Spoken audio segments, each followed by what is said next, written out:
Es abogado y especializado también en cuestiones de derecho laboral.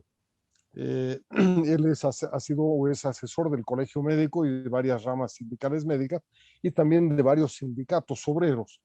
Él fue secretario ejecutivo de la Federación de Fabriles de Cochabamba y fue secretario de Organización y de Defensa Sindical de la Central Obrera Departamental. Está ahora dedicado sobre todo a cuestiones de derecho. Ahora voy a pedir al doctor Rodríguez que haga su exposición. Como sabe, tiene 20 minutos, por favor. Doctor Rodríguez, adelante. Gracias. Está sin micrófono, doctor. Está sin micrófono.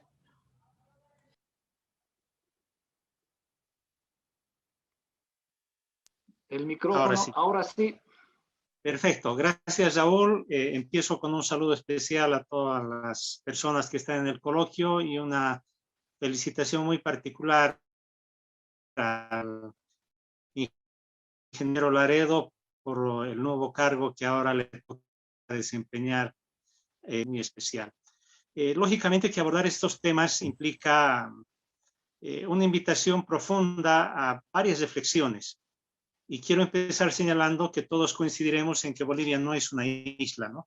Interactúa en el mundo, interactúa con el mundo, y no recientemente, sino prácticamente desde muchos siglos atrás, incluyendo, podríamos decir así, desde la llegada de los españoles a estos territorios.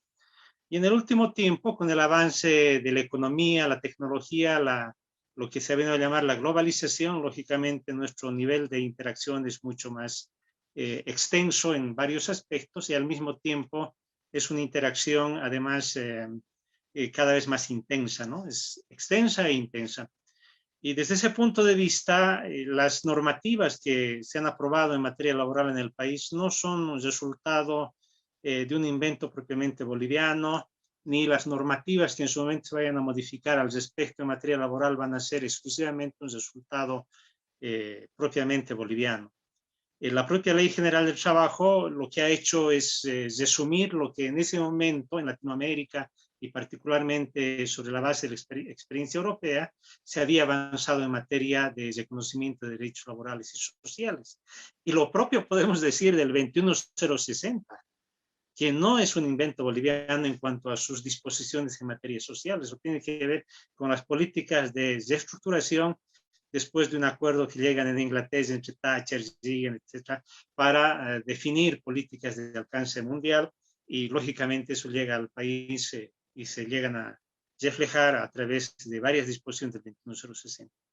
Y en este momento la economía mundial tiene varias dificultades, resultado de la pandemia y lo que ha implicado la paralización de varios rubros de la economía, particularmente el turismo, la hotelería han sido los sectores más afectados y toda una serie de cadenas productivas que han dejado de ser esenciales en un momento de crisis sanitaria. Aunque otros sectores de la economía, tal vez menos en número o en impacto económico, como son los vinculados a la prestación de servicios de salud, producción de insumos para la salud, para la limpieza, la higiene y la alimentación, tienen otra perspectiva más interesante y es probable que allí sean los lugares donde no solamente se recupere la economía, sino estén teniendo ingresos interesantes. Y esto ha llevado inclusive a que el actual secretario general de la ONU hable de que el sector empresarial que está vinculado, o que en otras palabras, al estar vinculado a actividades esenciales en relación a la crisis sanitaria, debieran pagar más impuesto a los estados, lo ha dicho Guterres últimamente. Entonces, con todo esto, ¿qué quiero significar? Que tanto la realidad económico-social está vinculada a una realidad mundial y la propia legislación que rige en el país está vinculada a una especie de marco legal genérico en el mundo.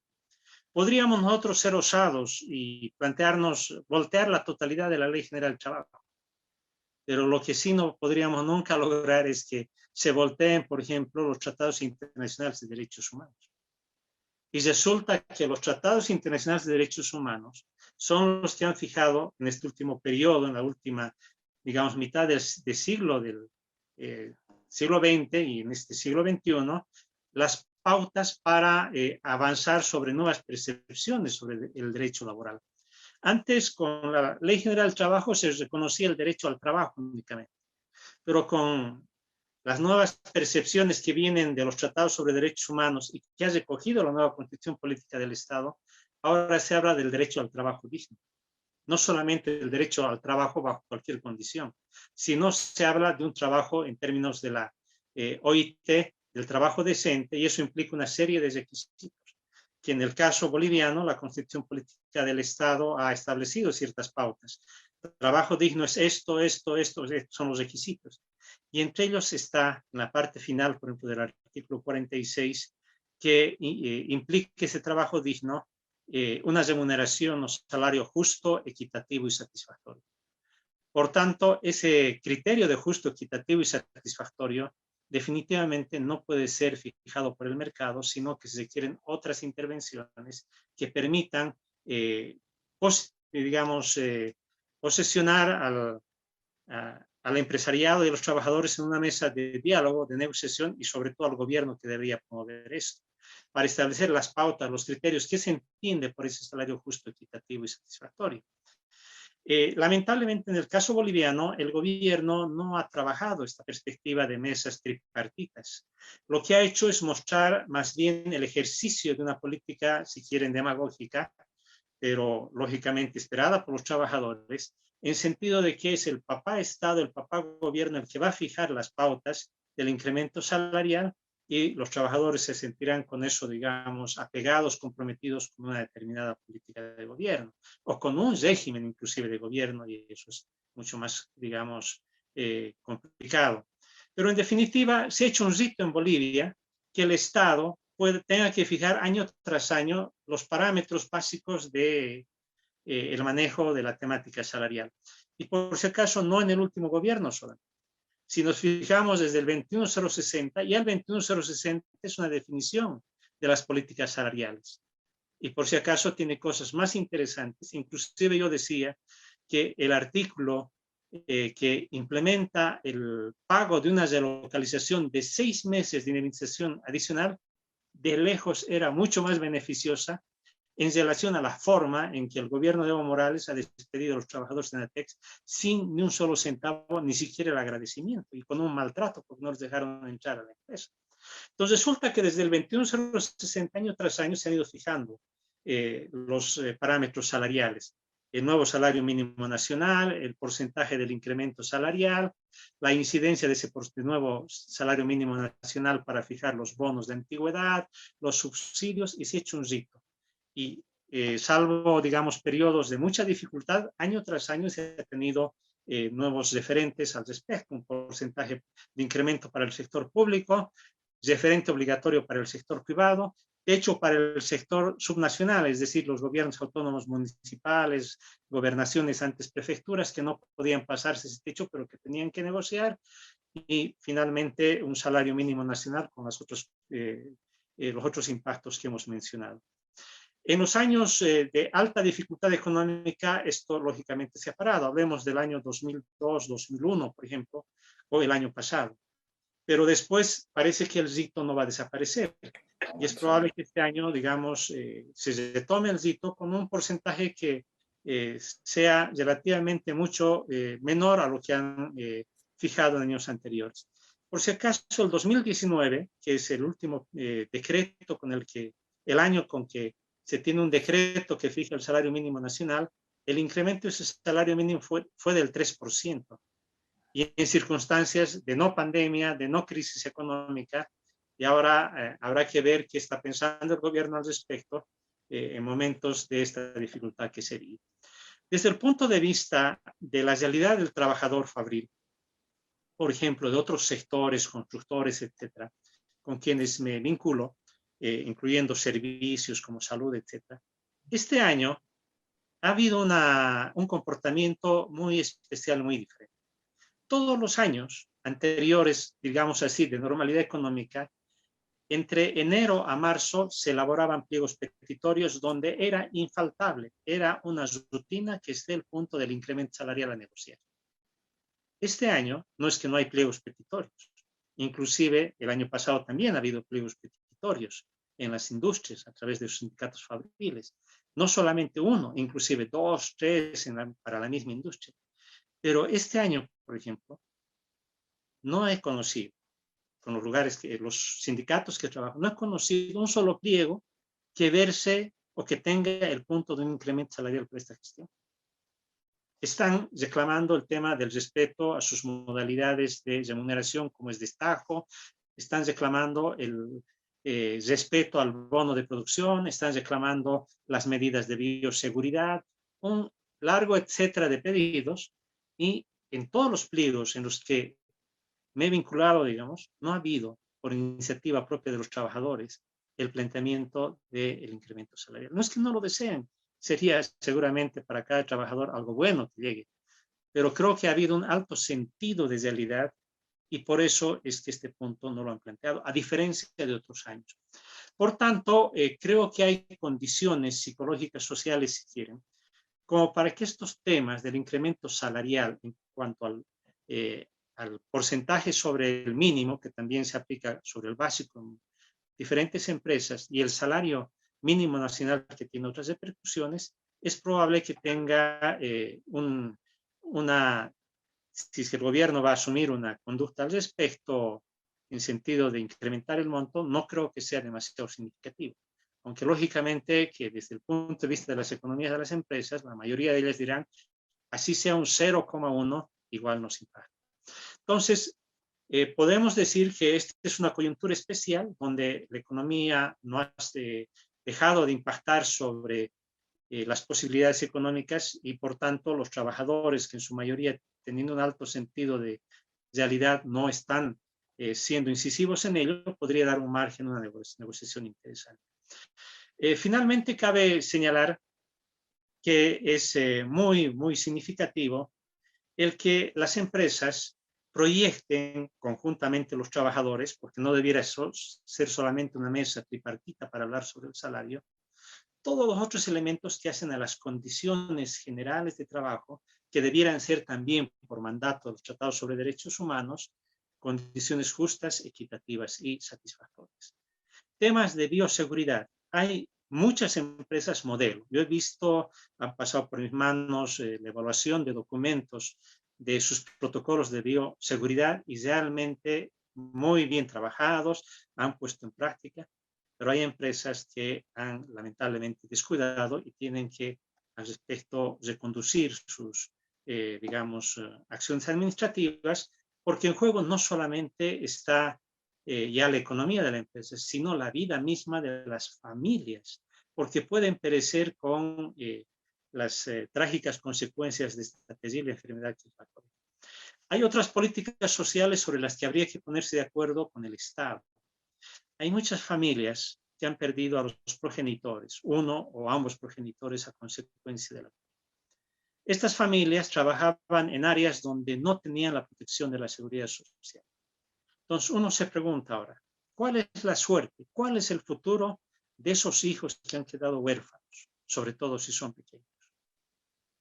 No tendrán una pensión de orfandad, consiguientemente no se sabe de qué van a vivir y es perceptible que tendrán que abandonar estudios, tendrán que dedicarse al trabajo para su subsistencia. Entonces acá hay ausencia de políticas públicas con contenido social. A diferencia, por ejemplo, de algunas iniciativas que han surgido en el Perú, de establecer desde el Estado pensiones de orfandad para quienes la minoridad han perdido a sus progenitores. Se tiene también ahora una realidad social en la que, si bien puede haber un sistema único de salud que provee ciertos servicios básicos, no es lo mismo que tener un seguro de salud o una afiliación al sistema de pensiones. ¿Todo bien y tú? Aquí era. Bueno, pensé que ya me estaban diciendo que era hora. No, doctor, entonces, disculpe, ¿hay algún micrófono abierto? Por favor, apaguen sus micrófonos. Gracias, Joe. Ok, disculpa, doctor.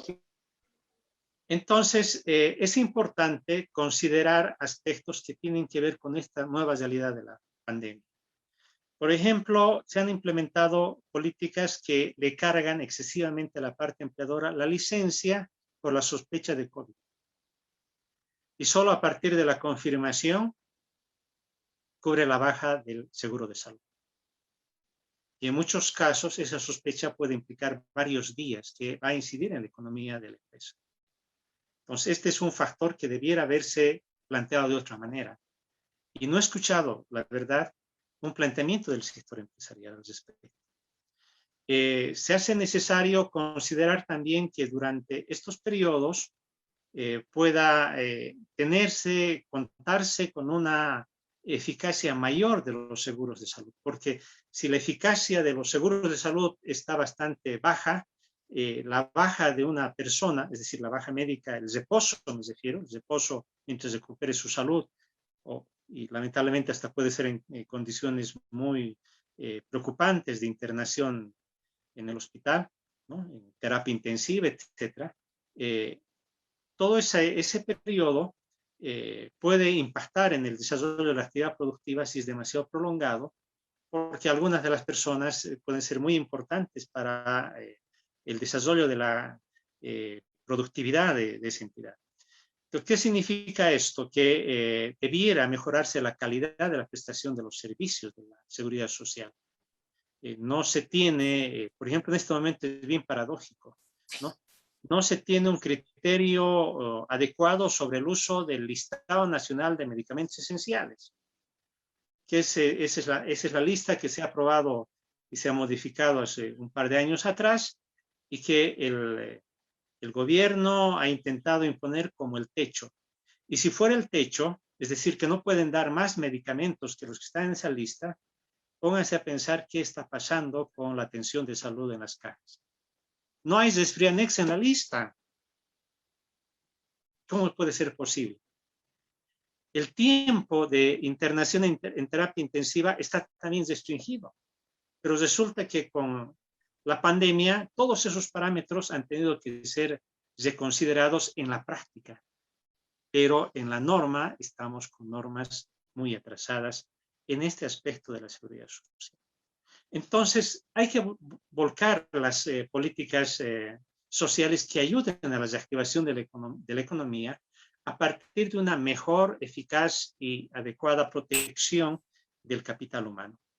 Y en esto tampoco hay propuestas y, consiguientemente, valdría la pena que abramos el horizonte, que se trabaje propuestas conjuntas entre el sector empresarial y el sector trabajador para que el Estado asuma un rol más proactivo, no simplemente aparente favorecer a uno u otros y en la práctica deje desprotegido a muchas personas.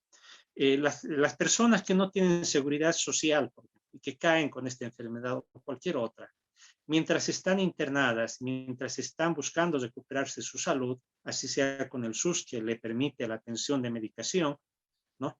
Resulta que durante el tiempo que no trabajan, no tienen un subsidio, es decir, un apoyo económico que llevar a sus familias. Y si los dos progenitores caen en la desgracia de esta enfermedad, lógicamente la economía de esa familia se ha desmoronado.